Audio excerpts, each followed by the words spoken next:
Hey everyone, my name is Dr. Naomi Cave and this is Know Her.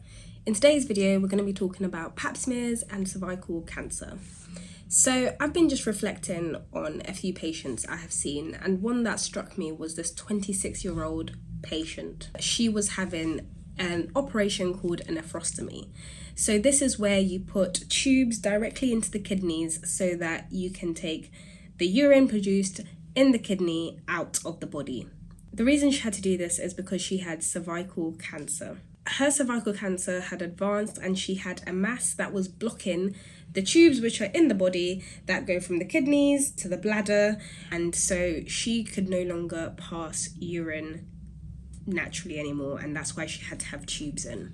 Now, this was quite a sad patient because she was younger than me, and when they found out that she had cancer, she was pregnant, and so it was difficult to treat her and also think about the baby that was coming, and it was just such a difficult thing to grapple with. Now, if you're old enough, you might remember the story of Jade Goody. On national TV, Big Brother, she was diagnosed with cervical cancer. She was called to the diary room, and it was there, in front of millions of people watching, in true Jade style, she received the devastating news. She had cancer. She shared her story with millions and eventually lost her life at the age of 27, leaving 2 boys and a husband behind. Being 27, these stories are quite hard to hear because you don't always think that something like cancer can affect you. And whilst these stories are sad, I think what is beautiful about them, or what comes out of that, is the learning and education that we don't have to go through that, because now there are so many things in place, such as Pap smears, vaccines, things that we can do to prevent us from having the same fate that these amazing people have had to go through. This was the first time a celebrity had been so open and honest about cervical cancer. Jade wanted other women to see what she was going through.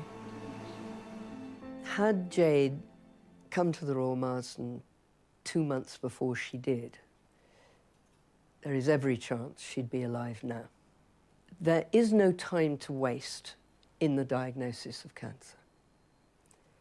I'm coming up to 28 and I am due to have another Pap smear after my 28th birthday. This is a screening tool which all women in the UK over the age of 25 to 64 are invited to attend. It's every 3 years. If you're not invited, please go to your GP so that you can be invited. It's really important to note this down because I know some people who never received letters and never had their Pap smear at the age of 25.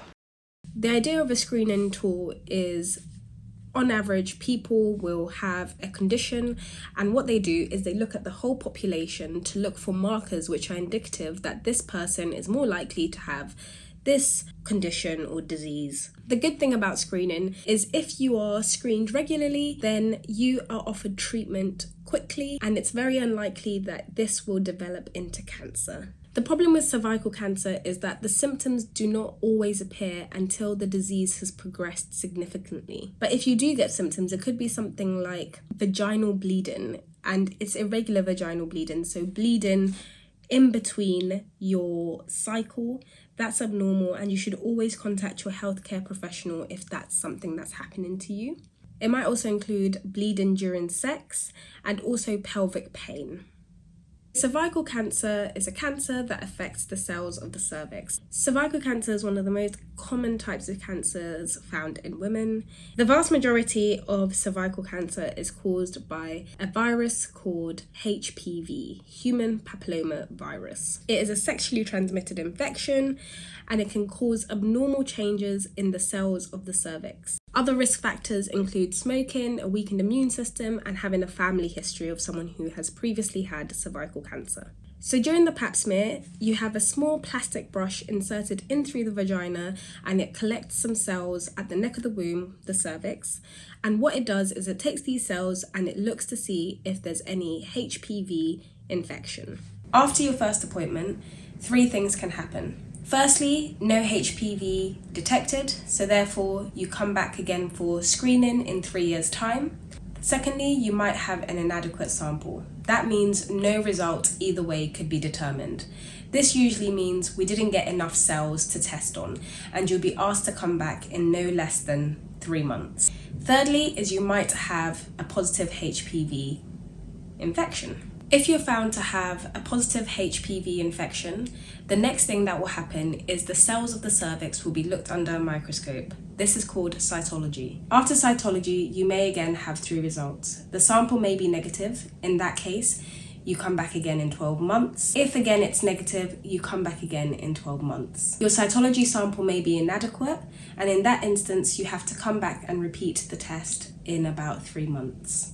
If this again is inadequate, you're asked to come back again in about 3 months. The third thing is that abnormal cells may be noticed in your cytology report.